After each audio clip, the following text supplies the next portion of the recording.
নমস্কার, আমি ইপসিতা।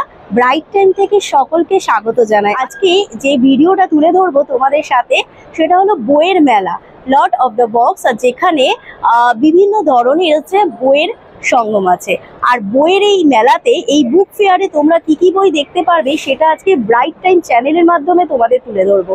আর যেটা আমাদের প্রিয় লোকেশন হচ্ছে কসবার অ্যাক্রোপলিস মলে, হচ্ছে ফার্স্ট ফ্লোরে হচ্ছে এটা অর্গানাইজ করা হয়েছে। আর এইটার টাইমিংটা তোমাদের সাথে শেয়ার করে দেবো, 11টা থেকে রাত 9টা। আর ডেট হচ্ছে 19 তারিখ থেকে 23শে নভেম্বর। তবে আজকে লাস্ট ডেটের প্রতিচ্ছবি কিরকম এখানে ভিড় হয়েছে আর কতটা বইয়ের সেল হচ্ছে আর কি কি বই পাওয়া যাচ্ছে সবটাই ব্রাইট টাইমের মাধ্যমে তোমাদের এই ভিডিওতে তুলে ধরবো।